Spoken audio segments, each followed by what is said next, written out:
السلام علیکم ورحمۃ اللہ وبرکاتہ نحمدہ ونصلی علی رسولہ الکریم اما بعد فاعوذ باللہ من الشیطان الرجیم بسم اللہ الرحمن الرحیم اللہم صلی وسلم علی نبینا محمد وبارک وسلم علیہ وعن النواس بن سمعان رضی اللہ تعالی عنہ قال سألت رسول اللہ صلی اللہ علیہ وآلہ وسلم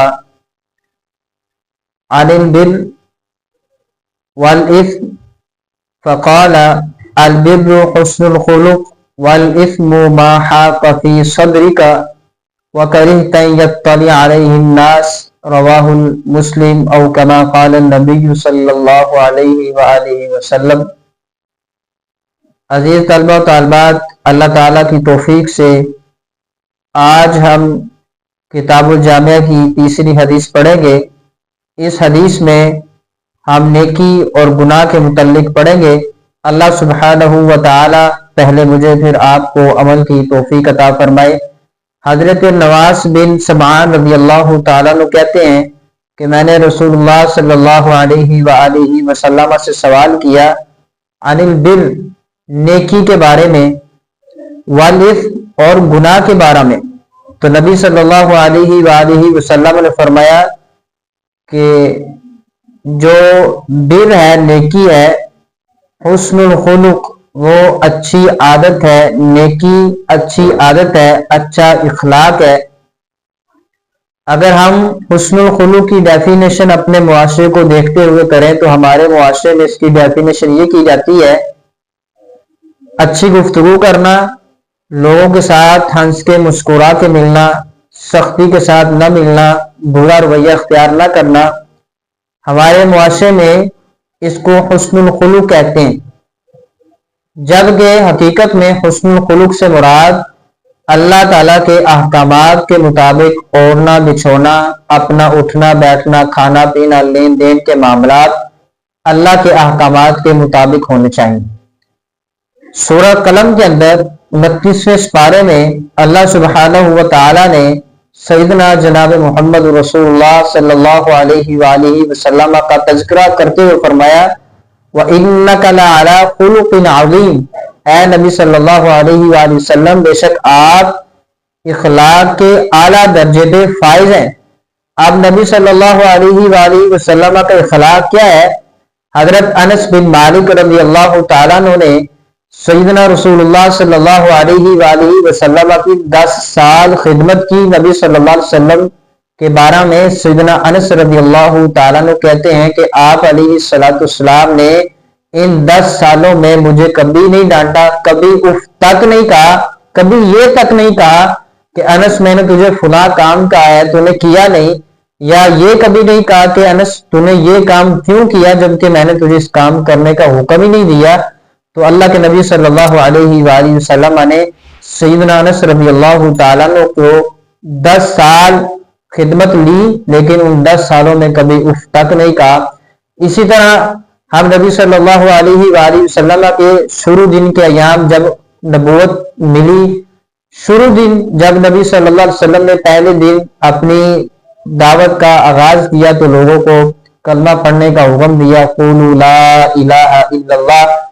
تو نبی صلی اللہ علیہ وآلہ وسلم کی سب سے پہلے مخالفت کرنے والے ان کے اپنے چچا ابو لہب تھے۔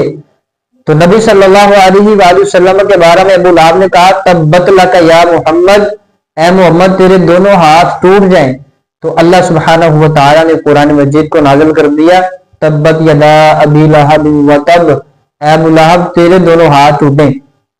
تو نبی صلی اللہ علیہ وآلہ وسلم کو جب طائف کی وادی میں پتھر مار کے لہو لہان کیا گیا تو آسمان سے فرشتے نازل ہوئے۔ کسی نے کہا کہ اے اللہ کے نبی آپ حکم کریں، ہم ان کو ان پہاڑوں کے بیچوں بیچ پیس کے رکھ دیتے ہیں۔ کسی نے کہا کہ آپ حکم کریں، ہم ان کو اٹھا کے جہنم کے اندر، آگ کے اندر پھینک دیتے ہیں۔ اللہ کے نبی صلی اللہ علیہ وآلہ وسلم نے فرمایا حسبی اللہ، مجھے اللہ کافی ہے، ان لوگوں نے مجھے پہچانا ہی نہیں۔ او کما قال النبی صلی اللہ علیہ وآلہ وسلم۔ تو نبی علیہ الصلوۃ والسلام نے اس موقع پر بھی ان لوگوں کو دعا دی، بد دعا نہیں دی۔ تو اس حدیث سے، قرآن کی آیت سے ہمیں یہ معلوم ہوتا ہے کہ ہم نے اپنے ماتحت لوگوں کو، چھوٹے بہن بھائیوں کو، دوست احباب کو، عزیز و کربا کو، ہم جتنے بھی ہمارے ساتھ لوگ اٹیچ ہیں، ہمسائے ہیں، ہم نے کسی کے ساتھ ایسا ویسا سلوک نہیں کرنا۔ جب بھی بات کرنی ہے کسی معیار کے اوپر کرنی ہے، کتاب اللہ اور نبی صلی اللہ علیہ وآلہ وسلم کے صحیح فرمان سے کرنی ہے۔ لوگوں کے ساتھ جو رویہ ہمیں اپنانا ہے، اللہ کی توفیق سے ہم نے وہی اپنانا ہے جو اللہ اس کے رسول صلی اللہ علیہ وآلہ وسلم نے اپنانے کا حکم دیا ہے۔ کوئی آپ سے 1000 دفعہ ناراض ہو، آپ کے اوپر الزام لگائے، آپ کے اوپر بہتان لگائے، آپ اس کی باتوں کو، جو باتیں بری ہیں ان کو اگنور کرتے جائیں اور اللہ کی رضا کے لیے ان کو معاف کرتے چلے جائیں۔ انشاءاللہ العزیز اللہ تعالیٰ آپ کو ضرور اپنی رحمتوں سے، برکتوں سے نوازے گا۔ پھر اس کے بعد حضرت نواس بن سمعان رضی اللہ تعالی عنہ نے جو دوسرا سوال کیا، والاثم، گناہ کیا ہے؟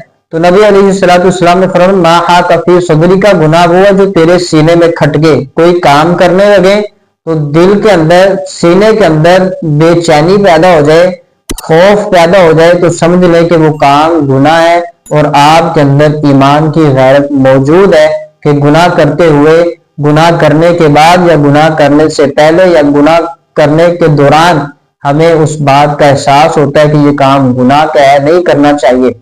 اگر تو یہ بات محسوس ہوتی ہے تو آپ مبارکباد کے مستحق ہیں کہ آپ اہل ایمان ہیں۔ گناہ ہو جاتا ہے، کمی پیشی ہو جاتی ہے، اللہ تعالی ہم سب کو معفو فرمائے۔ اگر گناہ کرنے کے بعد، گناہ کرنے سے پہلے یا گناہ کرنے کے دوران یہ چیز محسوس نہیں ہوتی تو پھر اپنے ایمان کی فکر کیجئے۔ مجھے اور آپ کو اپنے ایمان کی فکر کرنی ہے۔ تو ما حاک فی صدری، کا وہ چیز جو تیرے سینے میں کھٹکی وہ گناہ ہے۔ وَكَرِهْتَ أَن يَطَّلِعَ عَلَيْهِ النَّاسُ، نبی صلی اللہ علیہ وآلہ وسلم فرماتے ہیں تو اس بات کو ناپسند کرے کہ لوگ اس بات کی، لوگوں کو اس بات کی خبر ہو، لوگوں تک اس بات کی اطلاع پہنچے کہ فلاں بن فلاں صاحب جو ہیں انہوں نے یہ کام کیا ہے۔ تو لوگوں سے بچنے کے لیے کوئی بھی ایسا کام کرنا کہ جس کے ہمارے دل میں یہ ڈر پیدا ہو یا ہم اس بات کو ناپسند کرے، بے چینی لگے، تو سمجھے یہ گناہ کا کام ہے۔ اگر گناہ کا کام کتاب و سنت میں ثابت نہیں، مثال کے طور پر کوئی ایسا کام ہے جس کے اوپر شریعت خاموش ہے، تو پھر بھی ہمارا جو دل ہے وہ کھٹکتا ہے۔ تو حضرت حسین رضی اللہ تعالیٰ عنہ کے بڑے بھائی حضرت حسن رضی اللہ تعالیٰ عنہ رسول اللہ صلی اللہ علیہ وآلہ وسلم سے فرمان نقل کرتے ہیں۔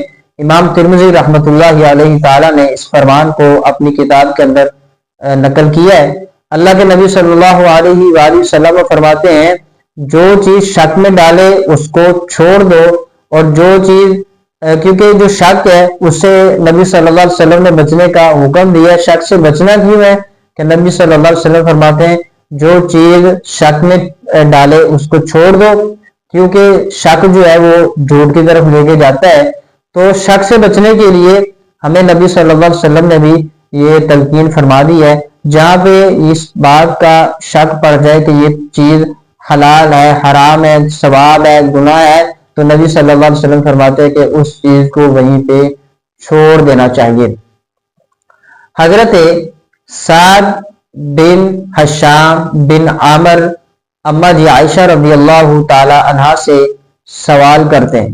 اب یہ پھر وہی ہے حسن و خلق کے متعلق کہ اما جی عائشہ رضی اللہ تعالیٰ عنہ سے پوچھتے ہیں کہ آپ صلی اللہ علیہ وآلہ وسلم کا اخلاق، خلق کیسا تھا؟ تو نبی صلی اللہ علیہ وآلہ وسلم کی پیاری زوجہ محترمہ میری اور آپ کی ماں حضرت عائشہ رضی اللہ تعالیٰ عنہ کہتی ہیں کہ نبی صلی اللہ علیہ وآلہ وسلم کا اخلاق قرآن تھا۔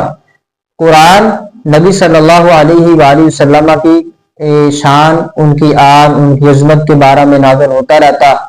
تو ہم اگر قرآن و سنت کو لے کے چلتے رہیں، اللہ اور اس کے رسول صلی اللہ علیہ وآلہ وسلم کے احکامات کے مطابق زندگی گزارتے رہیں تو انشاءاللہ العزیز اللہ تعالیٰ اپنی رحمتوں سے، برکتوں سے نوازے گا۔